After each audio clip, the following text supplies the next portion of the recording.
So good evening, everyone. My name is, I have notes so I can check what my name is. My name is Jure Ganta, and I'm the acting dean of the Faculty of Arts and Social Sciences at Dalhousie University. I'm delighted to welcome you all, including delegates from the 13th Annual Halifax International Security Forum, to this community event here at Dalhousie University's Student Union Building. Let me begin first, as is the habit, by acknowledging that we are in Mi'kma'ki, the ancestral and unceded territory of the Mi'kmaq people. This territory is covered by the treatises of peace and friendship, which Mi'kmaq and Wolastoqiyik people first signed with the British Crown in 1725. The treaties did not deal with surrender of lands and resources, but in fact recognized Mi'kmaq and Wolastoqiyik title and established the rules for what was to be an ongoing relationship between nations. I would also like to acknowledge the histories, contributions, and legacies of the African Nova Scotian people and communities who have been here for over 400 years. We are honored today to continue the tradition of co-hosting this public event with St. Mary's University, and I see the president of St. Mary's right here. Both institutions are grateful for our partnership with the Halifax International Security Forum, which allows us the opportunity to welcome our communities to hear and learn from a panel of distinguished international delegates participating at the forum. Students from both Dalhousie and St. Mary's have been volunteering for the forum for many years, and they receive here invaluable experience and exposure to the world of global security and diplomacy.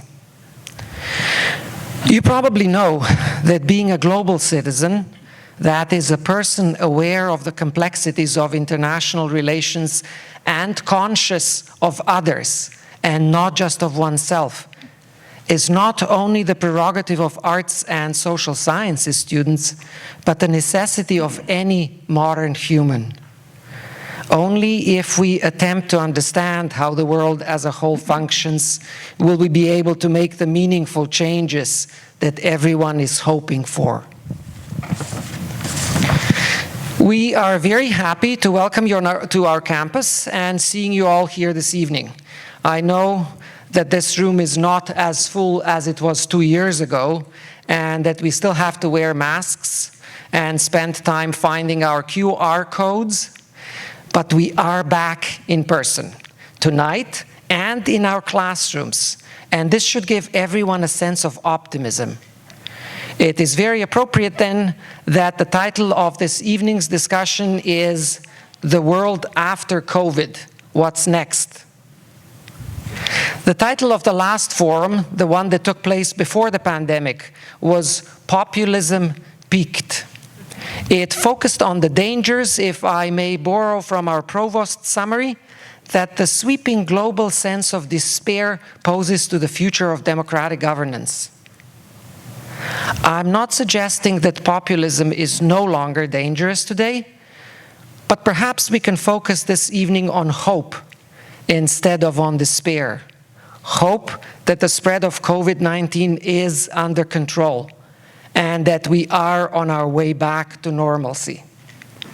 So on this positive note, I'd now like to introduce Mr. Robin Shepard, on my left, who will moderate this evening's discussion and will introduce the panelists in just a moment, so I'll just introduce him. Robin Shepard is the Vice President of Halifax International Security Forum. He is a British citizen and has been a senior journalist and think tank analyst for many years.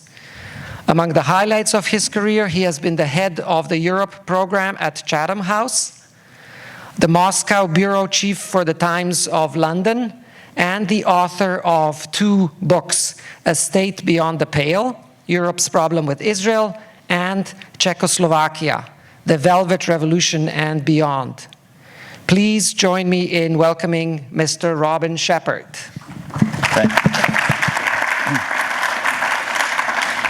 Well, Yuri, thank you very much for such a kind introduction, and thank you for coming. Yuri said we're back in person, which is something that's starting to happen. Whether we're actually back in business is something that is going to be the subject of tonight's discussion on a number of fronts. But just before we get there, I wanted to say thank you to Dalhousie University and St Mary's University. I had the privilege just before COVID struck in 2019 of doing the last one where the room was absolutely packed, and it's a sign of the times. It's great that so many people came, but to do an in-house event is a struggle, and it's been a challenge for us in the conference we're running this weekend. You may have noticed that one of our panelists was a woman, Miss Dalia Ziada from Egypt, and she's unable to join us. And it's just one of these things where if you found it easy to cross borders in the past, you now found it difficult. If you found it difficult, you either find it very difficult or impossible. And for simple reasons of visas being much slower to procure, she was unable to join us tonight. But I'll come to the panel in a second. I also wanted to say that the student volunteers that help us out at our annual conference in Halifax are invaluable. I mean, we really couldn't do it without you. So if there are any of you here who are part of that number or have friends, please pass on our good wishes and our thanks. It's something that we value a lot, and it's great to come back to this community in person after last year having to do the conference virtually. Another point I wanted to make is that you may see this curious thing going on at the back of the room over on that side, on your left, my right, called Stand Together on China. And this is a campaign that we are doing on Twitter and on social media generally. And it's based on a set of principles, which one of our number tonight will be better able to explain than I could in a million years. And that is the oppression going on in China of the Uyghurs, of many other people, also the way that China is exporting that oppression.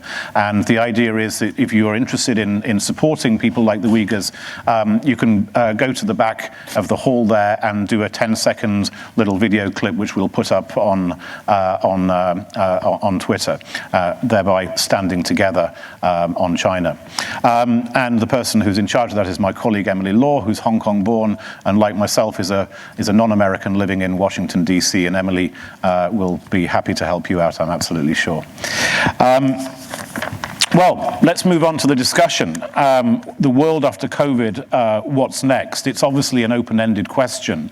And I think it kind of refers to the idea that while COVID is not quite the same as a war, a pandemic of these proportions does cause people to rethink. It at least affords the opportunity to look at society and the way we run the global economy and the way we deal with other nations in this world that don't necessarily share our values. And I think that these kinds of questions have come up in a way that they certainly haven't since the end of the Cold War.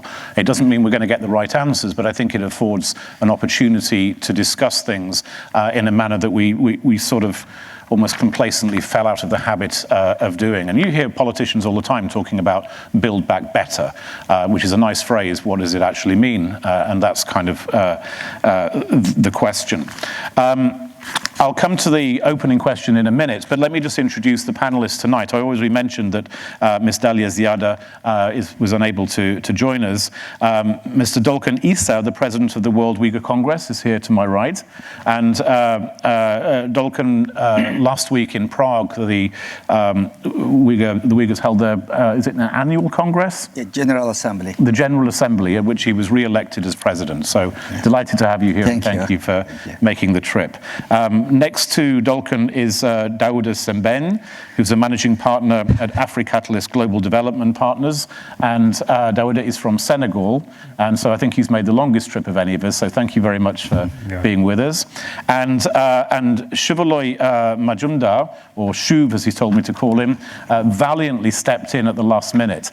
And he's a great potential contributor to this discussion as the founding foreign policy director at the Munk and Munk Senior Fellow at Ottawa's Macdonald-Laurier Institute, and has been a foreign policy director for consecutive, or at least several Canadian foreign ministers, so has an opportunity to give us a big overarching perspective on the discussion tonight. I'd also say that we'll make this as interactive as possible. So, if you hear something that you profoundly disagree with, just put up your hand and we can bring you in right away, okay? And we will give people a chance to make a few comments, but don't be shy about putting up your hand, and there'll be somebody wandering around with a microphone who will give you the opportunity to speak.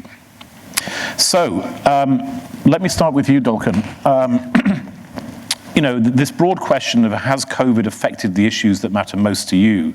I suppose when it comes to the Uyghurs and the question of oppression in China generally, it could go two ways, couldn't it? It could go the way of, these terrible crimes being submerged into the general chaos, and the priorities of governments, simply do not allow the Uyghur question to rise up to the top of the political agenda. On the other hand, because of one thinks of the arrest of the doctors in Wuhan at the beginning of the crisis, the COVID experience also was a time when, for a lot of people started to open their eyes about China. So how has COVID affected the plight of your people? Well, first, thank you very much for your introduction, and it is my pleasure to be attending the Halifax Security Forum. If we are talking about COVID-19, and immediately everybody remembers China, because this COVID-19 is from Wuhan, from China originally. But this COVID start, maybe first case in China, maybe October, maybe early than October 2019, but China is hiding the reality. They didn't share the information to the rest of the world. And a couple of months, then actually China didn't fighting the COVID, but fighting the truth, And middle of February or beginning of March 2020, then spread to the other world. So now we are the result of this Chinese misinformation's result. So Uyghur, as Uyghur people, we are a fact, and we are different of faith. Because China, particularly 2014, China Xi Jinping, current President Xi Jinping, and the talks of power, and being the Chinese Communist Party chairman. So we have witnessed Chinese government's policy.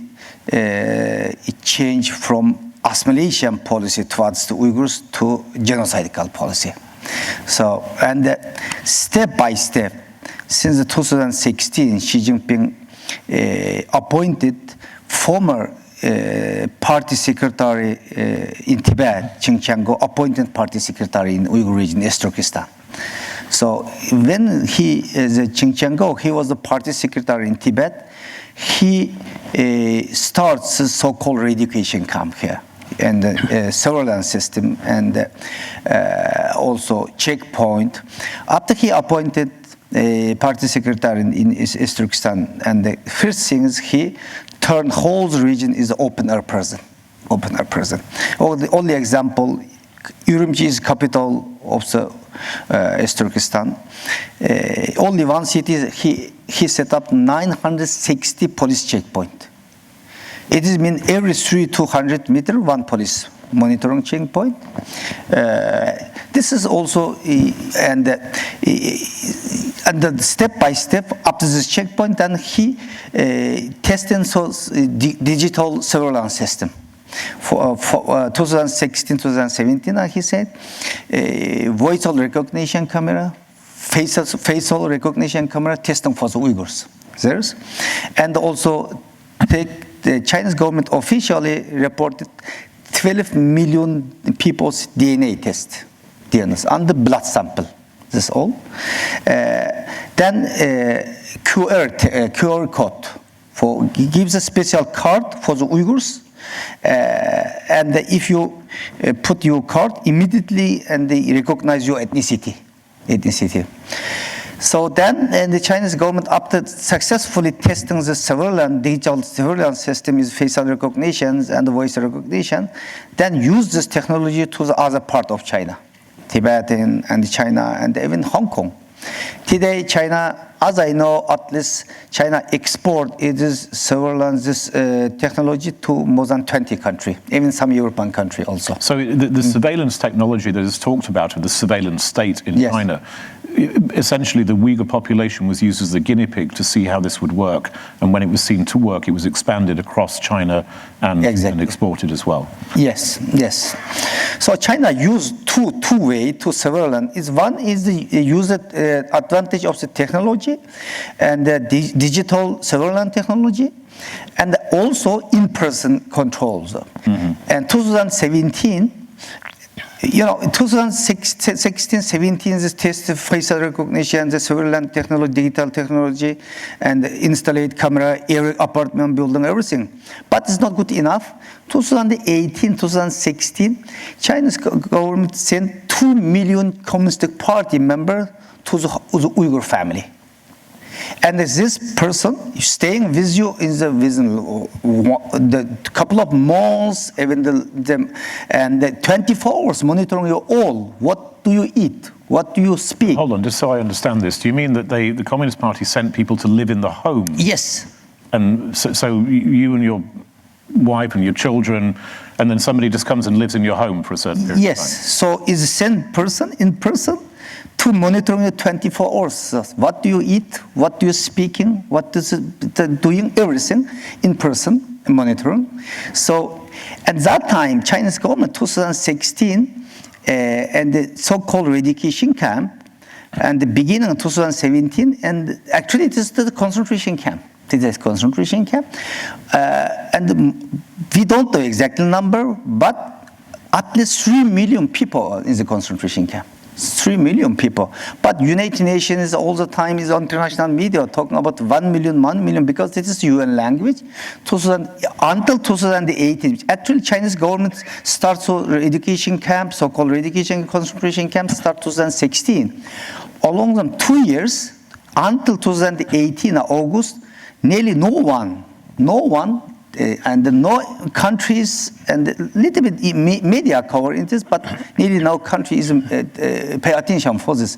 We are talking about this. We raise this issue to the United Nations Human Rights Council, several of international platforms.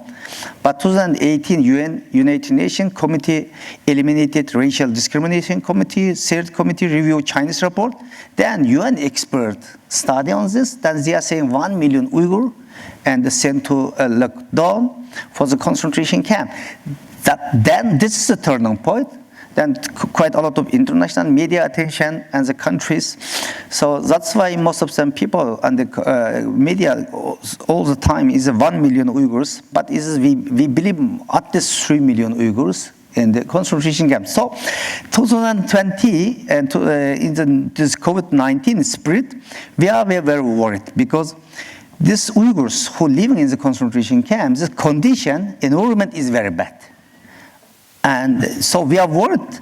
So if this virus spreads the concentration camp, that's disaster. But Chinese government didn't share any information.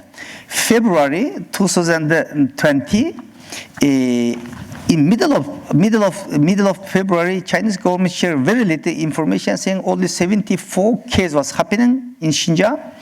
They are saying. Since then, just 2 weeks later, there is a recovery, case zero. But neighboring country for us, Kazakhstan, Kyrgyzstan, and Uzbekistan, that time is this COVID, this case is rising a lot. But China is hiding the reality, so that's why we don't know really how impact our people, because since 2017, we haven't lost contact. I personally have lost contact because my family, parents, everyone is there. A very short telephone communication. My mother, middle of April 2017. Since then, I lost contact up to more than 1 year. 2018, up to 14 months later, I got first heartbreaking news. My mother died. a lot of media call me, which condition your mother died? I don't know. Then later, 2 weeks later, I learned from the international media, she died one of the concentration camp. Yeah, she was 78 years old. 2020, I got another heartbreaking news. My father passed away. So some things was happening in your family, or someone has died, or someone is in the jail. This information arriving us via some way, but normally we couldn't get any information. So since 2017, we don't know. We could not access. That's why we don't know how infects the COVID-19 to the Uyghur people. But one thing is very clear: to know everyone take mask. You know, so China exports mask also. Now I clearly can say, everyone, even today who is sitting here, who is take mask, this is from China. This mask is Uyghur forced labor. Chinese government used the Uyghur who staying in the concentration camp. Start 2019 is the use of forced labor. Yeah, forced labor, particularly in the medical used for the product for the medical instrument, particularly the mask, and also because 22% global cotton production globally, 22 from forced labor, from Uyghur forced labor, and 85% cotton in China from Uyghur forced labor.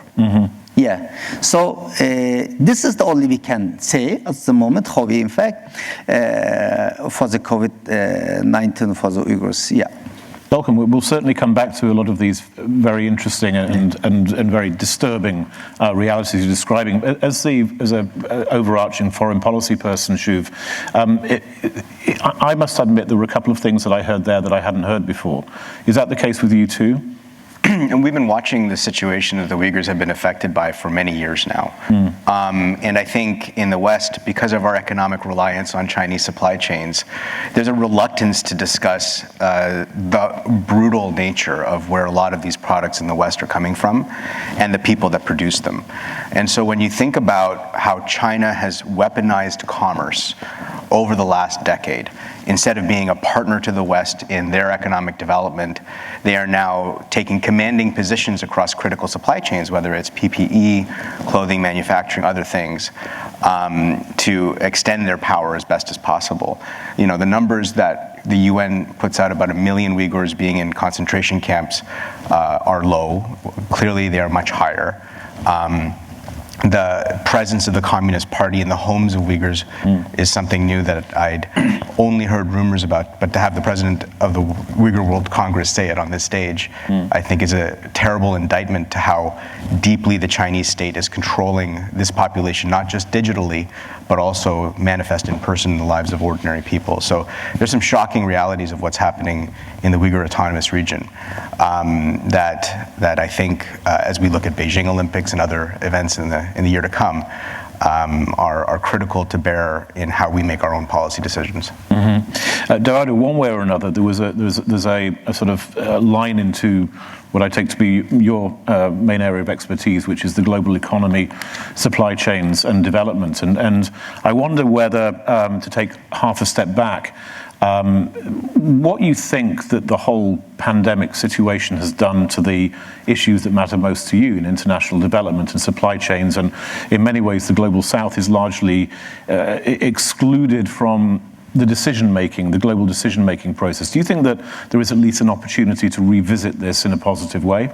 Well, thank you very much, Robin. It's a pleasure to be here tonight, and thanks to the Halifax International Security Forum for inviting me.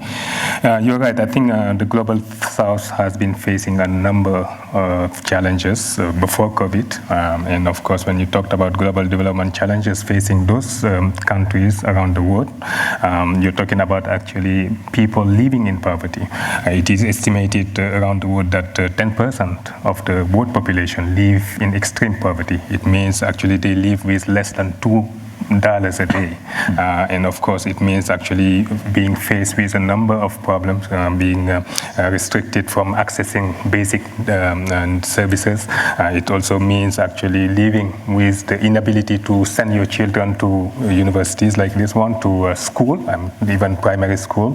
It also means actually having the inability to get a cure when you're sick or when your children are sick. So many countries actually have been facing that type of challenges, and those challenges have been unfortunately exacerbated by the COVID-19 pandemics.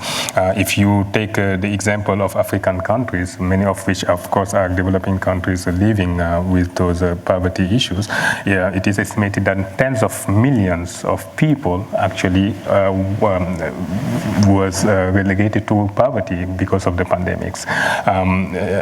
It means that because... And Daouda, how did that, just explain the mechanics. Yeah.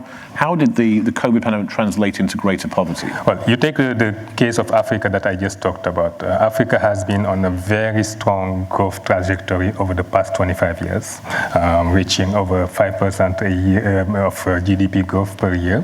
What the COVID has done with the lockdown measures, with of course the global supply chains issue that you talked about, what it has done, it has drastically reduced the growth rate of those countries. For the first time in the last quarter of century, Africa did not grow. It actually was in a recession in 2020. What it means, if you don't grow as a country, if your economy doesn't grow, poverty increases, because at the same time you have demographic growth actually continuing. And what has happened is in Africa, over 30 million people actually became poorer than they were, and they were actually in extreme poverty, not just in Africa, but all around developing countries in the world, in Latin America and everywhere. And the way it happens is, of course, there was no economic activity as vibrant as it used to be, and people stay home, were not able to actually earn their income. There are so many people in developing countries that live by the day. They earn their money on a daily basis to be able to feed themselves and their kids. So if, of course, you have those lockdown situations where people cannot go out, they are not able, of course, to get any income. And of course, what it meant is many of them have been in a dire situation. And that was because of COVID.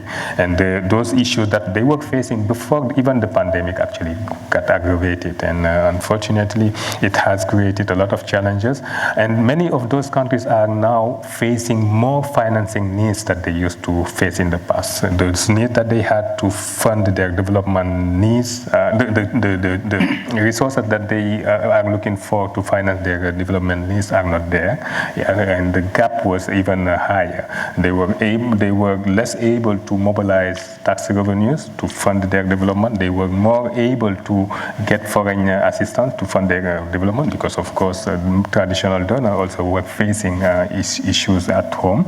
And the critical part is most of those countries could not afford to mobilize the resources needed to improve their pandemic management abilities. Many, of course, countries in the developing world are not able to vaccinate their population. We are talking, I think before this event, we were talking about the fact that in Canada, over 80% of the population are now vaccinated. Well, you talk about Africa in general, at this stage, about 5% of the whole population. 5%. 5%. Yeah. And what it means, why? Because many of those countries were not able to, of course, produce the vaccine locally. They were not able to acquire the vaccines from abroad because they don't have the resources that are needed for that. And of course, it sort of perpetuates the problems. The economy is not recovering because of the fact that people are still, some of them not able to get the job that they had before. Many are still unemployed, and when they're sick, they may not have the necessary actually means, or the government cannot support them the way it has. Now, it has to be said that there has been some effort that were made. I think many of you have heard about the IMF not only providing emergency financing to many many of those countries, but also issuing what they call the special drawing right. That was actually a virtual currency that was created and given to all the countries that are members of the IMF, including developing countries, that were able to use those resources to fund some of their urgent financing need. But that was not enough. It is still estimated that in Africa over the next 4 to 5 years, almost $300 billion are needed, not only to meet additional financing needs that are coming from the COVID crisis, but also to be able to fund their infrastructure needs. And all of that has to come from somewhere. And when you're developing countries facing those developing issues, you might not have it necessarily. And what I didn't say also is many countries are facing debt issues, growing debt problem translating into what we economists call liquidity and solvency crisis. If you go to Africa, out of the 54, at least 7 of them has debt to GDP ratio that are over 100%, which is kind of huge, especially for countries that at some point were able to get some debt relief. You're talking also about countries that are facing issues in servicing their debt. I think many of you have heard about some countries actually calling on the international community to put in place a framework that would allow them to be able to service their debt the way it should be. And until now, unfortunately, it has not been the case. So this is what the COVID has done. It has aggravated existing problem, but put them on another level. And actually, it requires more resources to overcome those problems. And so far, the international community has done an effort, but not enough. Has made an effort, but it's not enough yet. And I think, of course, we'll come back to that later. But there are a number of solutions that are needed. And in my sense, most of those solutions require international cooperation, some multilateral solutions to be able to be serving the developing countries in the way it should be. Shuv, I'll come back to you before I come to you, Dolkun, on this. We have here sort of two separate, some people could say everything's interconnected, but there are two distinct issues that have been raised here in terms of the major crises in the world today that have been either exacerbated by COVID or have at least been brought to a high level of public attention by COVID. And one is the question of underdevelopment in Africa. And you say only 5% of the population can get vaccinated. In a global pandemic, that means that's not just a danger for Africa, that's a danger for the whole of the rest of the world. And similarly, the problem with the horrendous oppression of the Uyghurs in China has been brought to a greater, I'm absolutely certain more people are aware of the problem now than they were before the pandemic, precisely because it's in some ways promoted a shift in people's perceptions of China. That said, what does the democratic world have to do now? I mean, to address these issues, and also because we're in competition with China, and Africa is in fact one of the sort of main competition grounds. In fact, Europe is as well, but Africa most particularly, I think. Obviously parts of Asia too, but what can democracies do in order to, apart from anything else, restore their own credibility with the rest of the world by addressing both these major human rights questions and these major problems of social exclusion? It's a really astute question, Robin, because when you think about the world we are inheriting and the one we're emerging from, there's some stark contrasts. We saw at the end of the Cold War a Pax Americana in which American power, American leadership underpinned so much of the world's security and its economic prosperity. In that time, we saw the former Soviet Union dismantle and now be replaced by the rise of a much more focused Communist Party of China that is imposing its model of economic development in partners across Asia, the Americas, Africa, and even more recently in Europe with Rome joining the Belt and Road Initiative. A lot of our institutions that were framed in the post-World War era were really designed to manage the Cold War to come. nuclear competition, Soviet hegemony, communist ideology. Now it seems like all of those institutions, those arrangements, whether they be agreements like Hong Kong, the sovereignty of Ukraine, and other areas, are apocalyptically afire. And the world's authoritarians, to your point, are on the march. They're on the march using traditional tools in asymmetric warfare. They're on the march using technology in new and novel ways that continue to change how human beings interact, heal, learn. And they're being challenged by a discord in the West, which has largely seen a polarization based around populism, measured through populism. You see populism on the left characterized by condescension, and populism on the right characterized by anger. Both are representative of a reality, post-2009, the big financial crisis onward, of a much more polarized West in which the middle class across the West shrunk, the wealthy got super wealthy, and the poor got very poor. For democracies to begin to reimagine how they will cooperate, first has to be an acknowledgement that in the West, we tend not to be able to rediscover the center in a meaningful way that looks at these problems of economic instability and growth with a sense of reason. When I say that our debt in the West has exploded, our central banks are printing money. We're beginning to talk about the inflation to come in Canada and around the West. And at the same time, we have to have a sensibility about to what extent is our culture of diverse debate going to be reclaimed by Western politicians. And that's, I think, an inherent challenge that Western democracies have to deal with. I draw a bit of optimism, though, because the word democracy has traditionally, in the Cold War sensibility, been focused on the transatlantic relationships. It's been North America and Europe. But today we see in a country like India, 1.4 billion people with all the major problems that they have, pursuing market liberalization in earnest over the last decade. And if there was one country that will be informing how the next 20 or 30 years of the global growth story will look like, that will shape it, it would be India. And the steps that they've taken on market liberalization, on the formalization of their people, the safeguarding of their data management and the rules around how data would be governed, I think are really illustrative of the kind of options that the democratic capitalist model affords the emerging economies of the world. So across Africa and Asia, where countries will look at a proposition coming from the People's Republic of China, which is laden with debt traps of the recolonization of a lot of these places through infrastructure projects or data infrastructure projects, is an appealing option to, the authoritarian sensibilities. And in the West, I think our challenge is how do we provide a more meaningful partnership based on the rule of law, on the first principles that we built our Cold War international order around, and how do we reapply that in the time to come?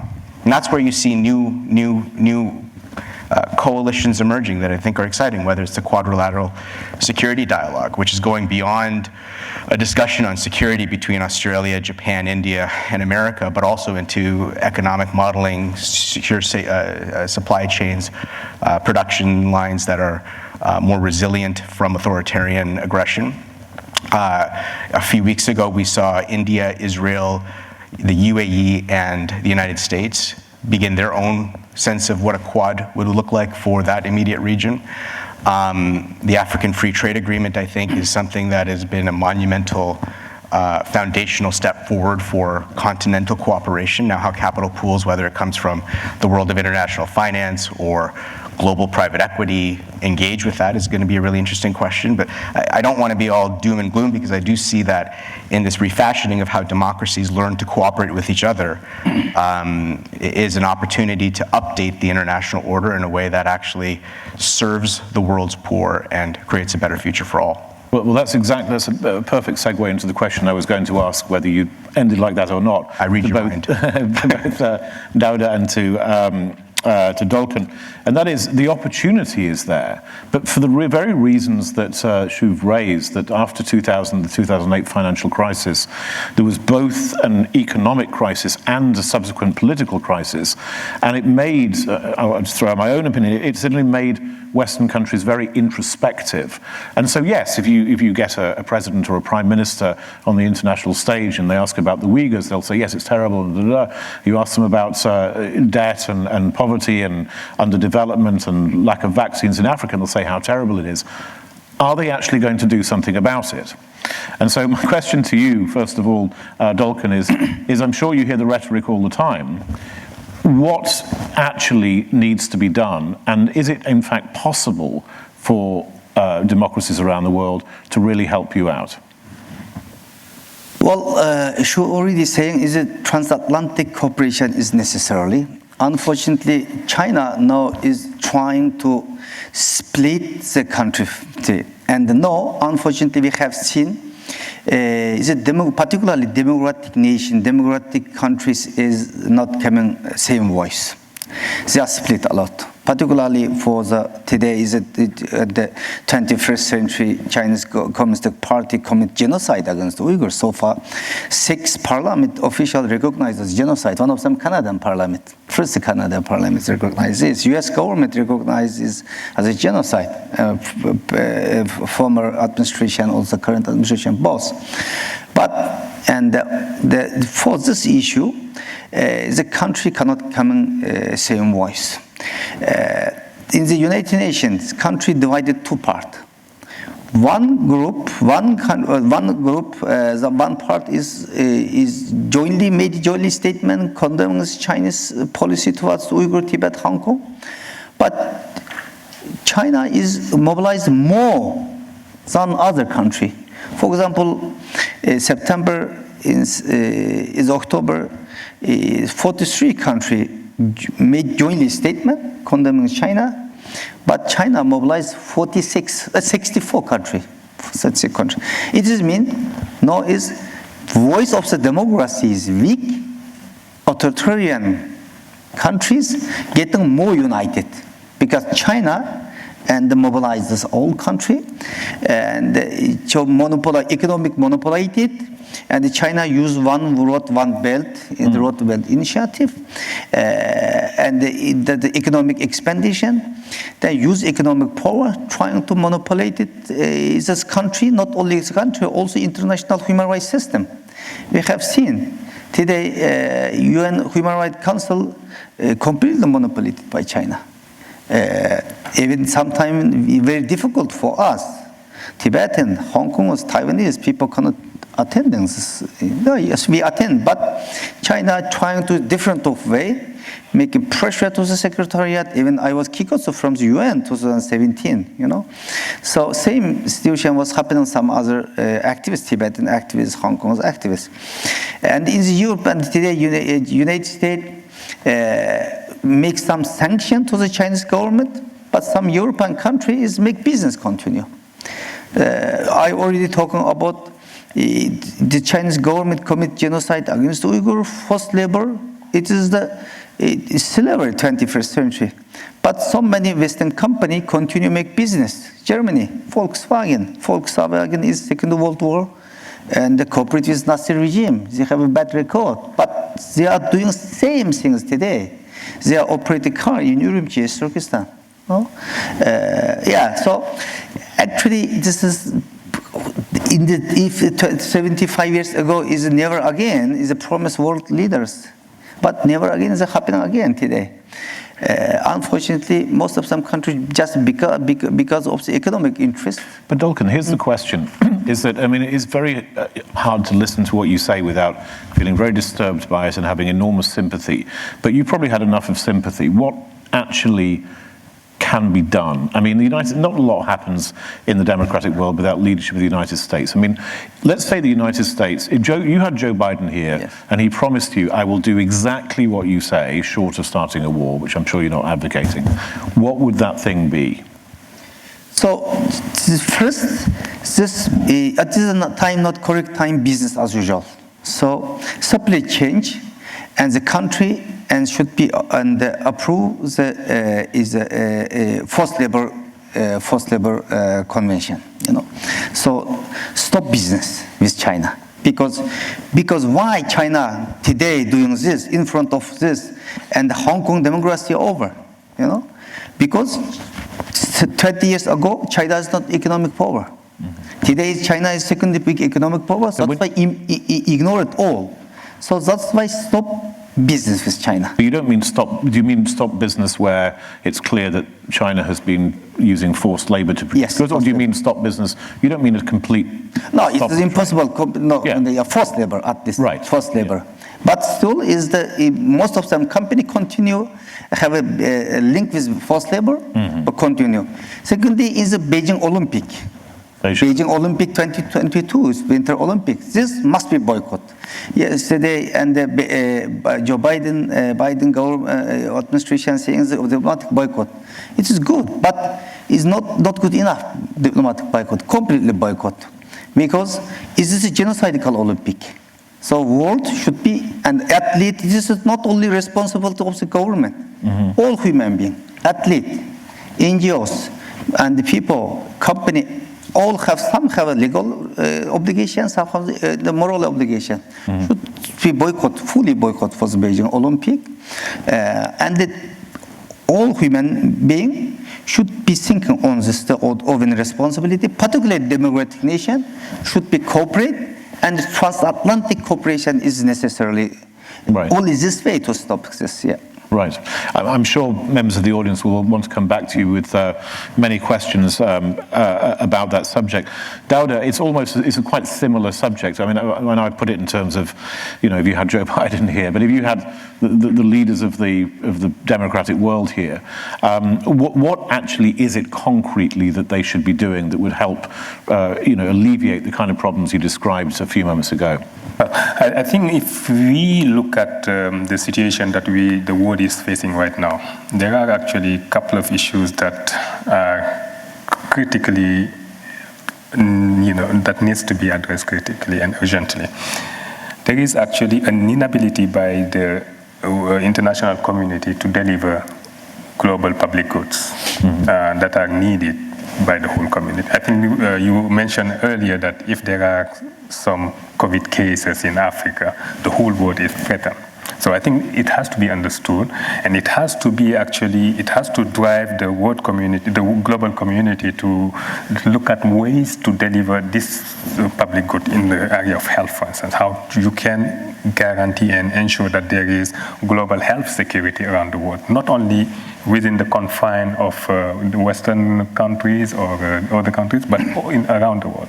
And that's still a problem that the world is facing. It's how they can get together through multilateral corporations to deliver those public goods, global public goods that are needed, not only in the area of health, but also climate change. I think we have seen what has happened in Glasgow. That's still a failure of the democracies and all the countries getting together and seeing, looking at the interests of not only their own countries, but the interests of the world itself, the interests of the future generation. We are still actually having those issues. So long as we are not able to look beyond our borders, I think it's going to be difficult to solve those issues of global orders that we are talking about.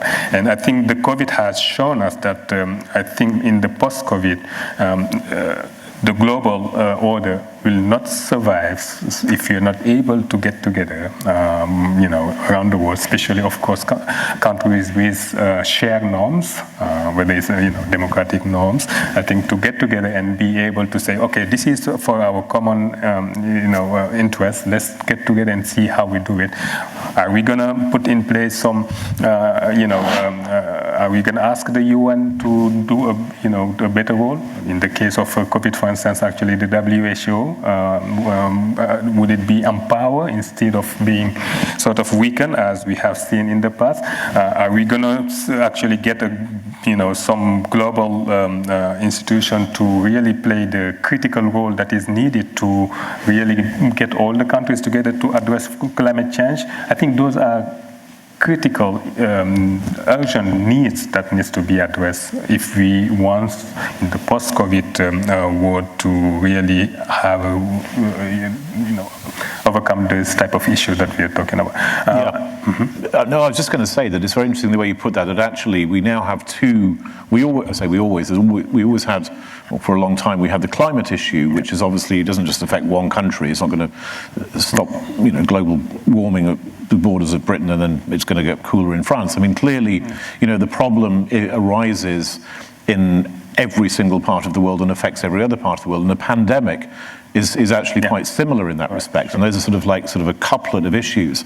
And I just wonder whether, it takes a long time to shift human consciousness, frankly. And there are certain people who have talked about global human solidarity for a long time, but it doesn't translate necessarily into actual practical action. I mean, are you seeing, just take even COVID as the sort of proxy for that much bigger issue. Are you getting any sense at all that, the wealthier countries of the world do have a sense of not only their responsibility, but their self-interest in advancing the responsibility to Africa, for example? Well, I think if you ask me personally, I would tell you that I think there is scope for the countries to do more in terms of, let's take the US, for instance. I think if you look at the US, of course, the Biden administration had pledged to give more. But when even it is pledging to give more, we are talking still about a few billions of dollars. I think if you're talking about, if you want to really have a real impact in, countries that are where over billions of people are living, you really need to actually fund more and help those countries be able to produce themselves their own vaccine. I think that's the most sustainable way to go forward, because I think these pandemics are here to stay. Maybe COVID will be overcome, but maybe tomorrow another virus will come. Are we going to always actually, those developing countries, are they going to always rely on the charity of other countries? I don't think it's sustainable. I think so there is a need for all the international community to get together and see how they can solve these issues, because it's not charity, it's not for moral reason that those countries need to be helped. It's for the benefit of the whole humanity, to make sure that they also able to address their own challenges. If they are not able to do it, it's not because of a lack of interest or they don't want, it's just a lack of means to do so. So I think when the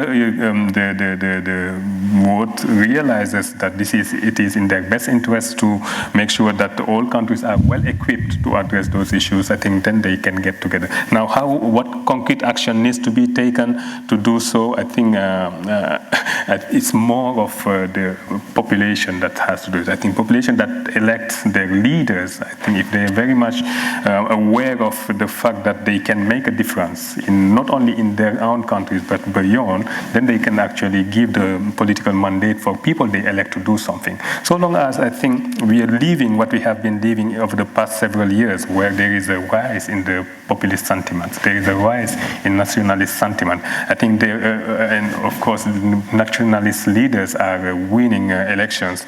I really don't have any hope that they would be equipped to really solve global problems. So it is up to the population, it is up to the voters themselves to, if they are very much convinced that really action needs to be taken, not at the national level but at the international level, to give the political mandate and political power that is needed for their leaders to do what they have to do to really improve the delivery of global public goods. I don't think it's elected officials themselves that will do it if they don't have the mandate from their own voters.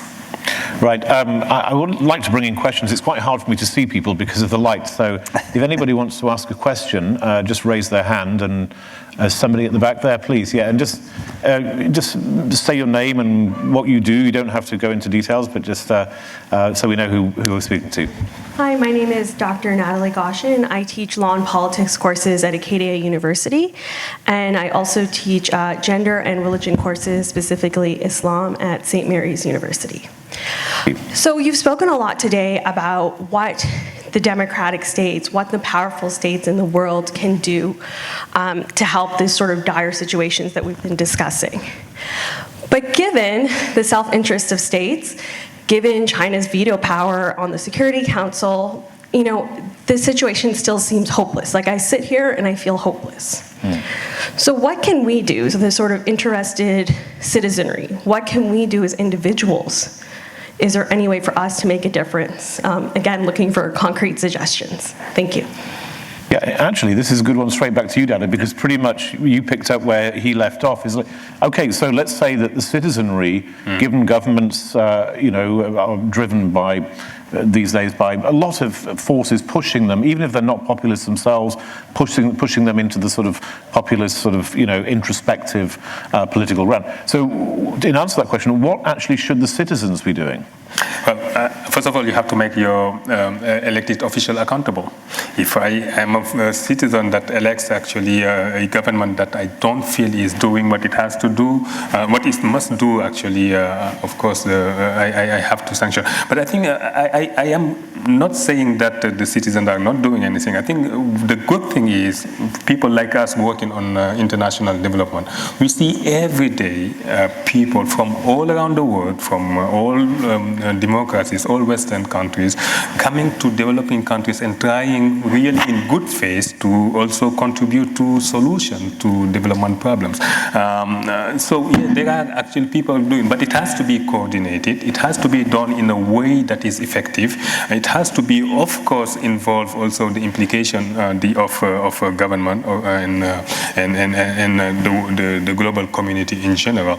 And yes, pushing as a citizen, I think the best way is to monitor, of course, what the government has been doing in that sense, and whether they are achieving the objective that really they were elected to achieve, and try to see how if they are not doing, how you can also bring over new officials that could help in that front. It's easier said than done, of course, because of course every election comes every 4 or 5 years, and then of course you have to wait. If you're in a democracy, you cannot just change over there. But I think actually there are reason to be optimistic also. I think the COVID pandemic has shown that people are very much really serious about changing things, and you see it every day among NGOs, among development workers who are in the field trying to make a difference, but they need the support of the international community. But beyond those individual actions, beyond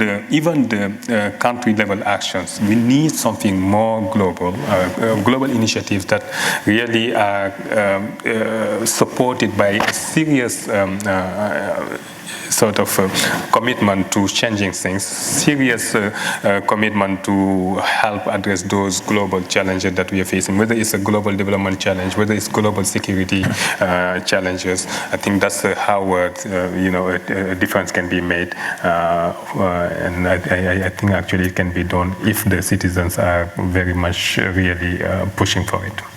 Shuv, staying on exactly the same thing, but raising it to the sort of macro level, you started to talk about this in a previous intervention, and which is, I'm just sort of wondering aloud and putting to you that on the one hand, I think there's a pretty widespread recognition that global governance systems are broken, and yet it's very difficult to work out how to either fix them or build new global governance systems which are better. I mean, isn't that the dilemma? People look at the United Nations Security Council, for example. I mean, why isn't India there? I mean, it's insane. And frankly, why are Britain and France there? I'm never going to give up Britain's veto on my own, but you know what I mean? Is that there's obviously something drastically outdated about the global governance system. It doesn't seem to work for large sections of the world. Dolkun referred to the United Nations Human Rights Council, which has been, to say it was a joke is just to minimize it. It's been a disaster for so long. The World Health Organization we saw at the beginning of the COVID crisis. And yet, while we want to constructively criticize these institutions of global governance, what actually is the realistic alternative to them? And it's not a rhetorical question, so please. These are easy questions answer. you're tossing over here. Let me see if I can bridge both, because I think the solution rests somewhere between both. I think what we're seeing is a reassertion of the nation state, which is a concept that I think kind of got lost when so many of us, for the balance of a decade or two, didn't experience a cataclysmic threat that focuses attention. And over the 90s and into the 2000s, those institutions of global governance were established to respond to the kind of, well, what do we do next? And you could see what happened. NATO was decaying in that time. Nation states were not investing in their defense and security appropriately. All the litany of World Bank and UN institutions you described lost focus. And it felt like the inertia of the success of the end of the Cold War would just compel into being a new era of peace and prosperity. That's obviously no longer the case. And what I think that these institutions are going to have to wrestle with is, how do they be relevant? Are they capable of reform? I'm very pessimistic that any of these institutions are going to be capable of doing the type of reform that is necessary to be effective. So then what happens next? What will they be replaced with? And I think much of what will replace what we see now are coalitions of willing around issues of urgent attention. Today it's health security, tomorrow it could be Taiwan. There's been a vacuum created in Afghanistan which will compound over the next couple of years, not just in terms of the human cost that Afghans are paying for a horribly, monumentally bad decision made by Washington, and to the alliances that Washington had underpinned, but what will happen as that problem metastasizes. Now, I think when you think of forums like the G7 or the G20, which were critical areas for economic cooperation, I mean, we can see that in just the symmetry of this last year, there's no clear thinking on common direction, which has been mentioned. And I'm not optimistic that that kind of leadership to compel common direction in those forums is present, which then comes down to the question that the professor had asked earlier. I'm sorry, I can't see you very well back there. But what do we do about that? I think one of the things that we, and I say this in the Western world because there's many different groups of we's here, should be doing is making our fragile democracies stronger by being able to listen to others better so that we can dispense with the stuff that distracts us and focus on the things that really need to get to attention to. I think we should be insisting on leadership, real leadership in our democracies to emerge, not people who pander to identity politics, not people who audition very well in the nightly news, but the kind of leadership that shows that there is a direction, that there is a strength to lead. I think there's a great deficiency of that in much of the Western world, and we should embrace that where we can find it at any part of the political spectrum. And I think one of the things that is going to become really interesting in the years to come is how technology allows us to communicate across borders much more easily, even across languages. Being able to connect with people in ways to collaborate on ideas and on areas of common cause is going to be one of the most important things that I think citizens can individually do, irrespective of what states are going to be doing. So I hope I kind of covered the spectrum of global governance to citizen activism, but I think that's the way in which I view these issues. If I can just add something actually to what my colleague just said. We cannot expect global governance to be effective and impactful so long as we haven't addressed the legitimacy issue. So you talked about the UN Security Council. Well, if the UN Security Council doesn't include actually, a meaningful number of, countries. It's just 5 countries that are deciding on behalf of the entire world. You cannot expect it to be sort of legitimate. You cannot expect it to be having the impact that it must have. So if there was a way to make sure that countries around the world, or a group of countries actually are represented in the UN Security Council, maybe its decision, maybe its recommendation would actually be more likely to be. This is a really fascinating point, and I'm going to put you on the spot here and ask you. You say, let's say, because part of what you're saying, I mentioned India, but I could just as easily mention Africa, but which African country? Let's say if Nigeria or South Africa were given a seat on the Security Council, would the people of Senegal, which is where you're from, would they think, well, hold on a second, it's great that they're there, but Senegal people aren't there. Well, it's South African people, Nigerian people. So how do you solve the national dimension to the regional exclusion? Yeah, I am a former IMF executive board member. I used to represent 23 African countries on the board of the IMF. So I do recall one instance where there was a lot of call for African countries to be represented, to be better represented on the board of the IMF, because we were only 2 executive directors representing 46 sub-Saharan African countries, and the World Bank, of course. And what the World Bank had done was to add a 3rd chair for African countries, and unfortunately that chair was allocated to 3 countries, and that was not necessarily felt as the best way to really sort of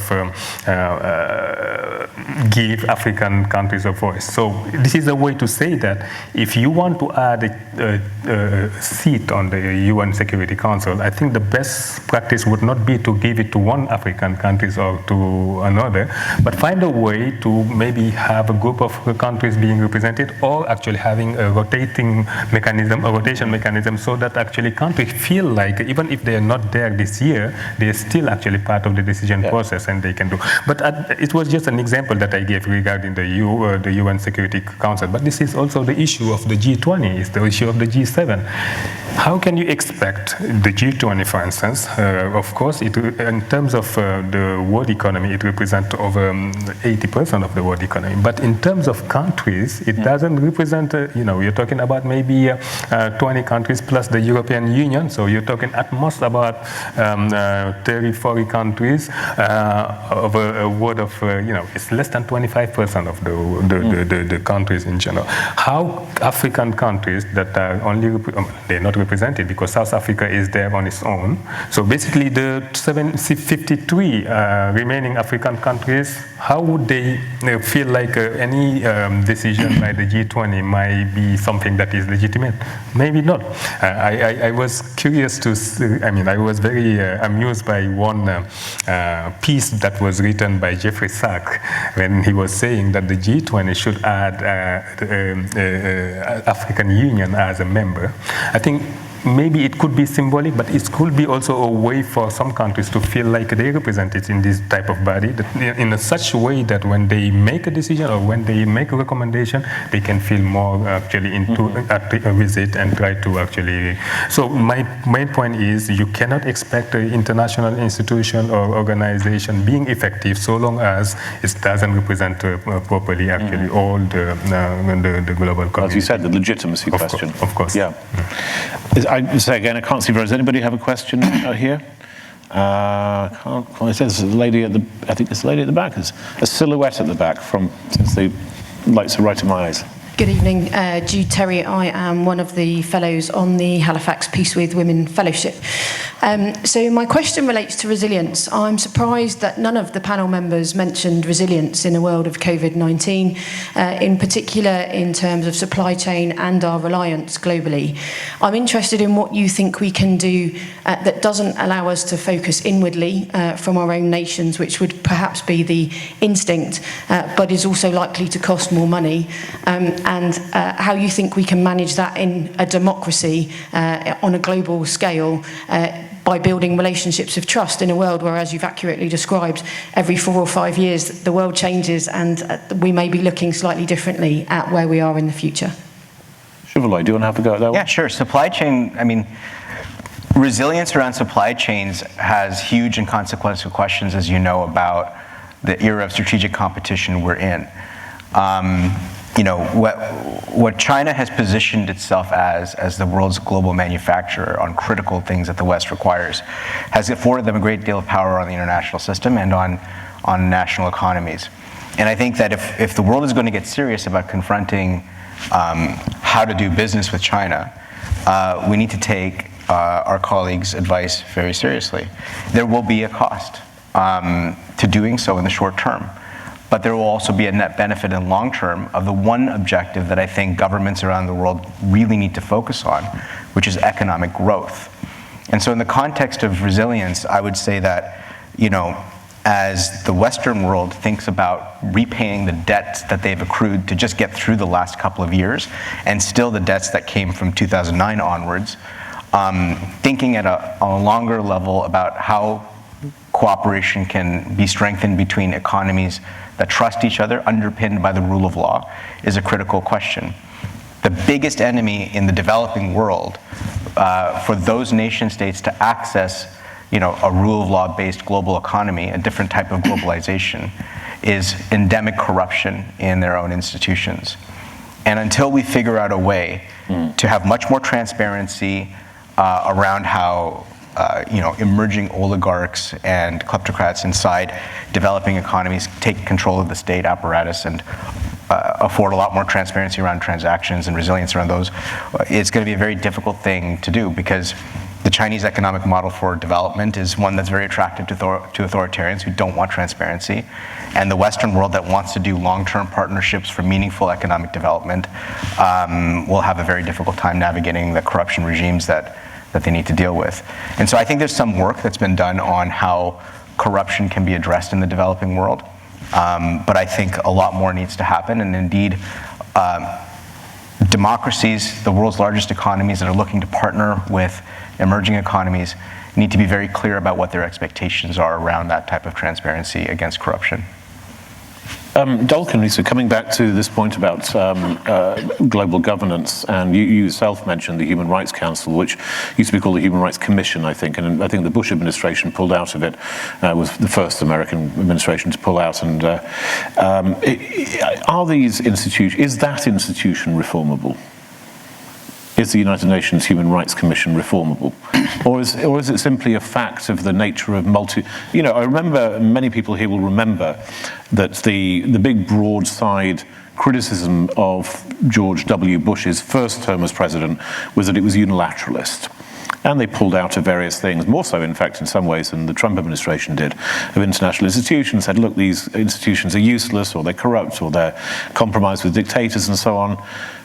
But in the case of the Human Rights Commission, that's actually true, isn't it? I mean, so how do you get around this?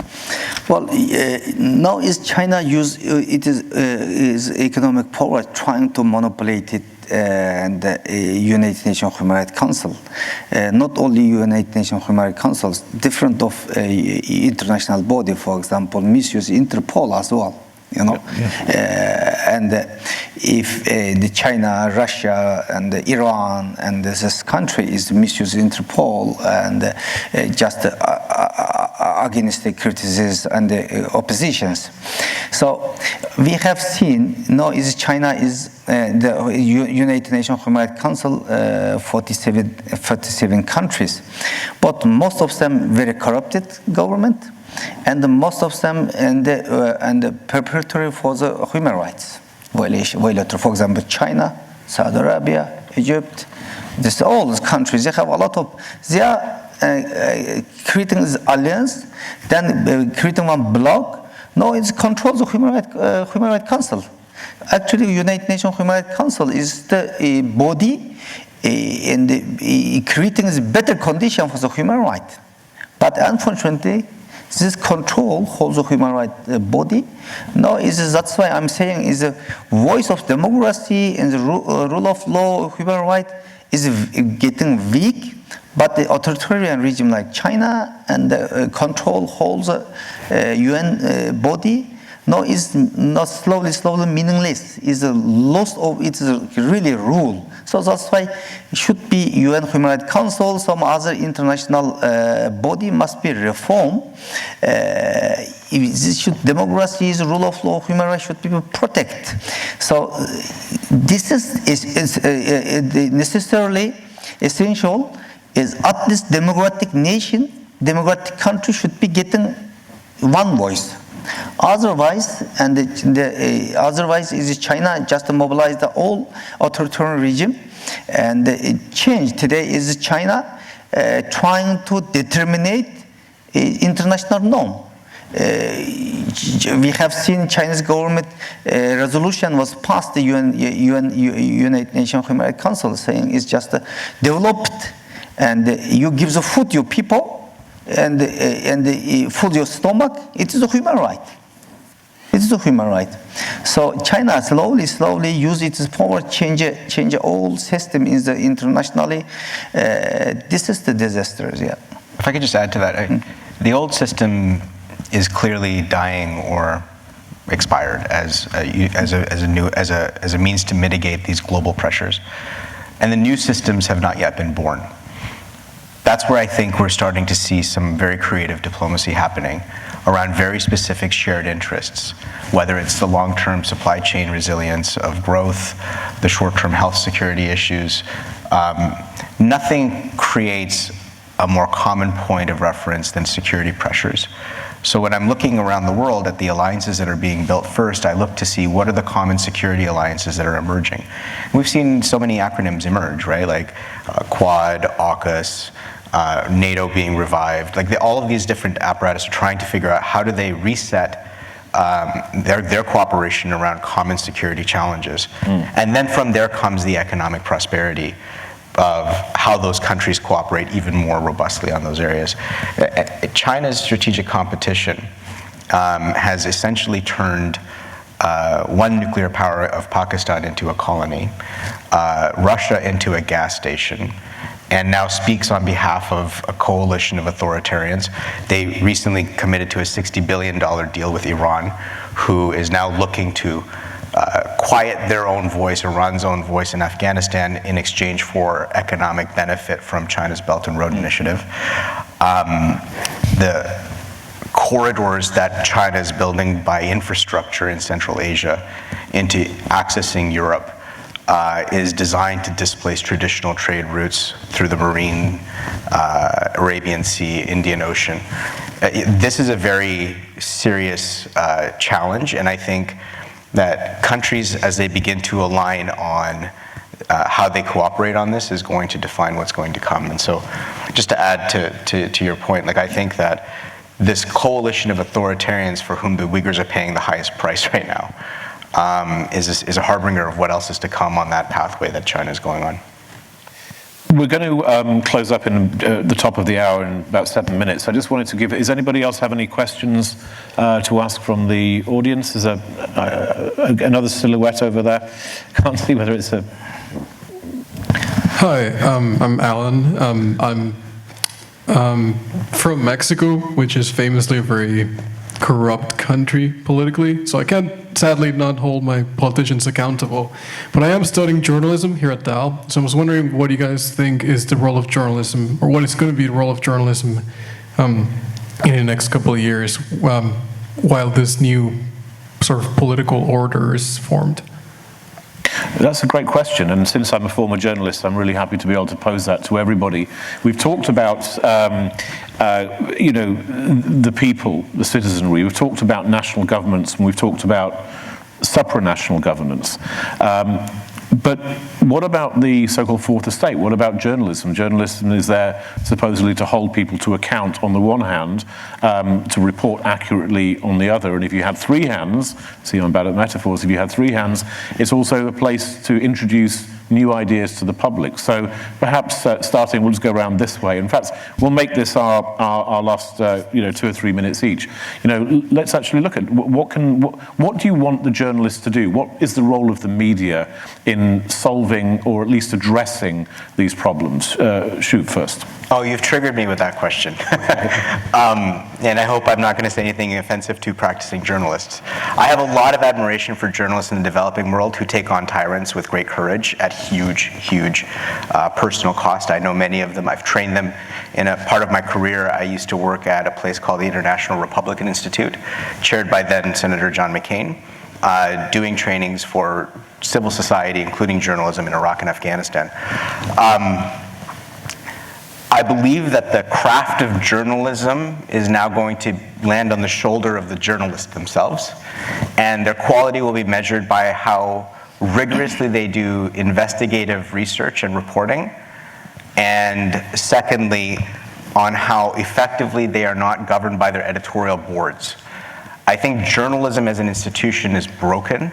I think that when you replace your editorial board with a Twitter mob, you're not building an institution, you're burning your institution to the ground. And I think that in order to rescue the spirit of journalism, journalists have new platforms through technology to establish an income that they could build audiences around and coalitions of other journalists to make it a bit more sustainable, although I think it's very, very difficult.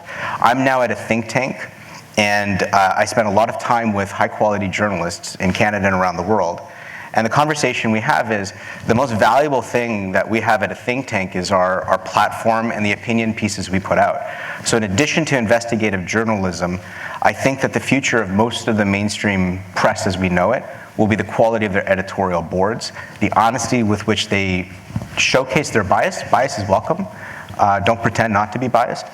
And the kind of debate they encourage, and whether they're capable of having the toughest debates on issues of race, gender, environment, whatever it might be, these very polarized issues, the quality of the editorial board will be the one that actually can have that debate in a way that improves our society. Well, Daouda, yes. Yeah, well, thank you. I think we were talking earlier about actually what's the role of citizens. What can citizens do to help actually? They cannot do anything if they don't have the information. And if to get the information, of course, we need journalists to bring it to them and the right information so that they can actually build on it to make a decision. Whether it's the citizens or whether it's also actually stakeholders sometimes that are also trying to make change and solve the problems, they need journalists to really give them the information. And also you talked about also how it could help also address corruption. I think one of the key enemies of corruption is transparency. If you are able to really make sure that government officials are able to be, to shed the light on their activities, I think you decrease their temptation to, I wouldn't say the temptation, but their ability to be corrupt. So it is important. But one thing that I really want to add to this is, I think in this current world, journalism is much needed as never.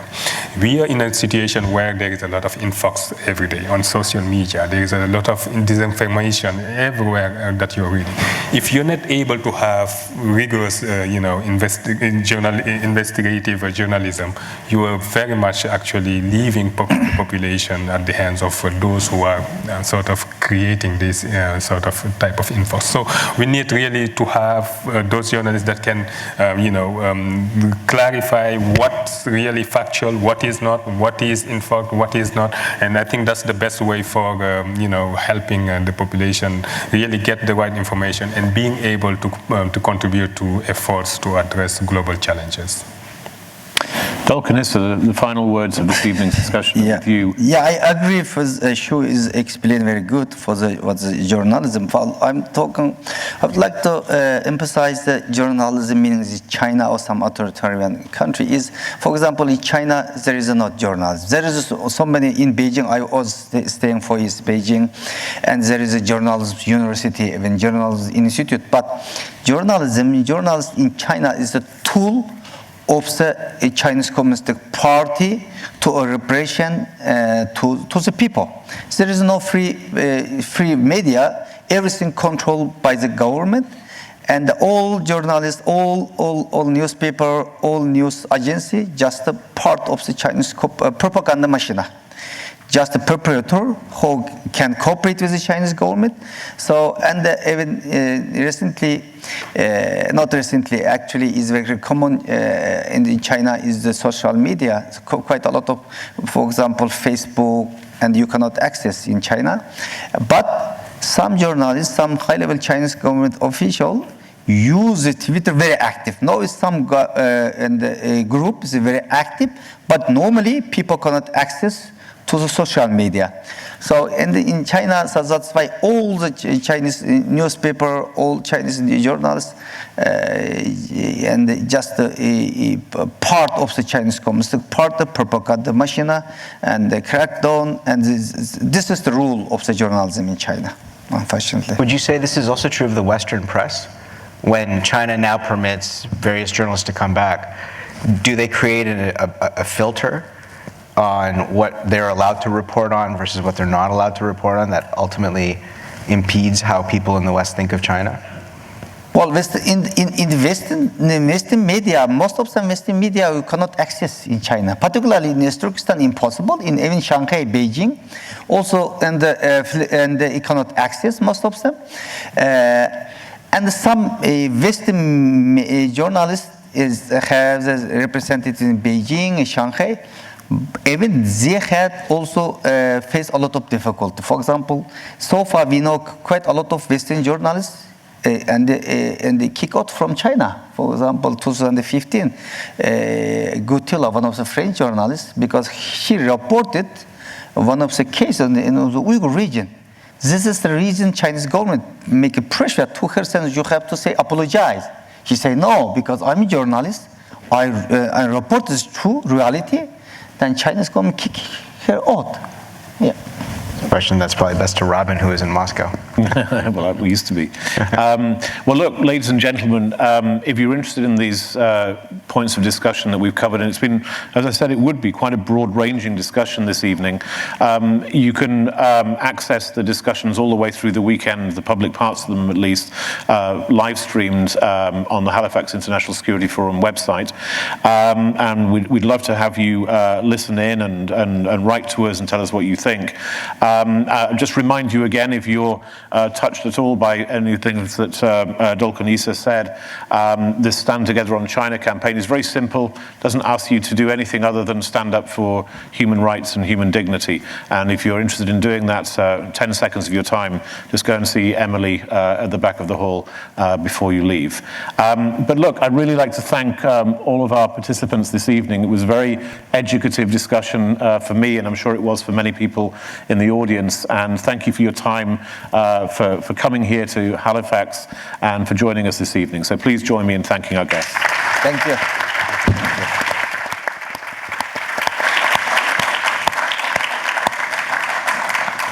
Okay, and thanks again to Dalhousie for hosting us, and St Mary's for being a partner to Dalhousie. Thank you.